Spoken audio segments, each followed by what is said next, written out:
അൽഹംദുലില്ലാ വസ്സലാത്തു വസ്സലാമു അലാ റസൂലില്ലാ. അസ്സലാമു അലൈക്കും വറഹ്മത്തുള്ളാഹി വബറകാതുഹു. മാഷാ അല്ലാഹ്, വളരെ പ്രൗഢഗംഭീരമായ ഒരു പ്രസംഗം കേട്ട് കോരി തരിച്ച് നിറഞ്ഞിരിക്കുന്ന ഒരു സദസ്സിനെയാണ് ഞാൻ അഭിസംബോധന ചെയ്യുന്നതെന്ന് അറിയാം.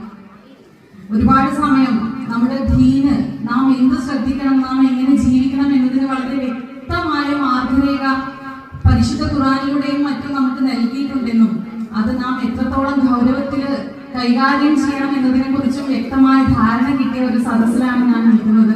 ആ ഒരു സദസ്സിന് മുൻപിൽ നിങ്ങളുടെ നാട്ടുകാരെയായി നിങ്ങളോട് സംസാരിക്കാൻ വേണ്ടിയിട്ടാണ് ഞാൻ ഇവിടെ സന്നിഹിതയായിട്ടുള്ളത്.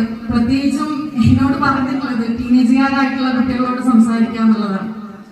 ടീനേജുകാരായ കുട്ടികളോട് സംസാരിക്കുന്നതിലധികം ഒരുപാട് അവരിൽ നിന്ന് നമുക്ക് ഇങ്ങോട്ടേക്ക് അറിവുകൾ കിട്ടുക എന്നുള്ളതാണ്. കാരണം അത്രയും അപ്ഡേറ്റഡ് ആയിട്ടുള്ള ഒരു സൊസൈറ്റിയാണത്. നമുക്കറിയാം, നാം അറിയുന്ന, നാം അനുഭവിച്ചിട്ടുള്ള സുഖ സൗകര്യങ്ങളെക്കാളും കൂടുതൽ കാര്യങ്ങൾ കണ്ടും കേട്ടും വളർന്നത് കൊണ്ട് തന്നെ ഒരു പരിധി വരെ അവർക്ക് നമ്മളെ ഉപദേശിക്കാനുള്ള കഴിവുണ്ടെന്ന് വേണമെങ്കിൽ പറയാം. അപ്പൊ അവരെ ഉപദേശിക്കുക എന്നതിന് ഞാനൊരാളല്ല.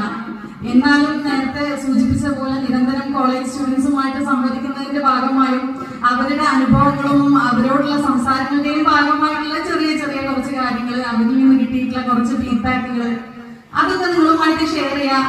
പക്ഷെ നമുക്ക് ഒരുപാട് സമയമില്ല. ആദ്യം പറഞ്ഞിട്ടുണ്ട്, വളരെ ചുരുങ്ങിയ സമയമേ ഉള്ളൂ. ആ സമയത്തിനുള്ളിൽ ഈ കാര്യങ്ങളെല്ലാം ഒതുക്കണം ഇൻഷാ അല്ലാഹ്. ഏതായാലും ആദ്യം തന്നെ എനിക്ക് റബ്ബ് സുബ്ഹാനഹു വ തആലയോട് അകമഴിഞ്ഞ നന്ദി രേഖപ്പെടുത്താനുണ്ട്. ഇത്രയും പരിശുദ്ധമാക്കപ്പെട്ട ഒരു സദസ്സിൽ ഞാനും നിങ്ങളും ഒക്കെ സന്നിഹിതരാവാൻ അല്ലാഹു നമ്മളെ അനുഗ്രഹിച്ചത്. എനിക്ക് ഒരു ചെറിയ കാര്യം പറഞ്ഞുകൊണ്ടാണ് തുടങ്ങാനുള്ളത്. ഒരു ചരിത്രമാണ്. മുത്ത് മുഹമ്മദ് സല്ലല്ലാഹു അലൈഹി വസല്ലം നമ്മളോട് അബൂ ഹുറൈറ റളിയല്ലാഹു റിപ്പോർട്ട് ചെയ്ത ഒരു ഹദീസിന്റെ ഭാഗമായിട്ടാണ് ഈ ഒരു ചരിത്രം നാം അറിയുന്നത്. ബനു ഇസ്രായേൽ എന്ന് പറയുന്ന ഒരു വിഭാഗം ഉണ്ടല്ലോ, അവരിൽപ്പെട്ട 3 വ്യക്തികളെ കുറിച്ച് നബി സല്ലല്ലാഹു അലൈഹി വസല്ലം ഒരിക്കൽ അവരുടെ സംഭാഷണത്തിൽ സൂചിപ്പിക്കേണ്ടായി. നിങ്ങൾക്ക് ഒരുപക്ഷെ അത് കേട്ടിട്ടുണ്ടാവാം. അതിൽ 3 വ്യക്തികൾ പ്രത്യേകം പറയാൻ കാരണം, ഒരാള് ഒരു കുഷ്ഠരോഗിയാണ്, മീൻസ് പാണ്ടൊക്കെയുള്ള ഒരു വെള്ളപ്പാണ്ടുള്ള ഒരു വ്യക്തിയാണ്. മറ്റൊരാൾ എന്ന് പറയുന്നത് അന്ധനാണ്. മൂന്നാമതൊരാളുണ്ട്, അയാള് കഷണ്ടിയുള്ള ഒരു വ്യക്തിയാണ്. എല്ലാം അള്ളാഹു കൊടുത്തതാണ്. ആരെയും നമുക്ക് കുറ്റപ്പെടുത്താനോ പഴിച്ചാരാനോ ഒന്നുമില്ല. അള്ളാഹുവിന്റെ പരീക്ഷണങ്ങളുടെ ഭാഗമാണ്. പല രീതിയിലുള്ള അസുഖങ്ങൾ കൊണ്ടും പല രീതിയിലുള്ള പ്രയാസങ്ങൾ കൊണ്ടും നമ്മൾ എല്ലാവരും പരീക്ഷിക്കപ്പെടുന്നവരാണ്, അല്ലെ? അപ്പൊ ഇത്തരം ഒരു സാഹചര്യത്തില് ഇവര് ദരിദ്രരിൽ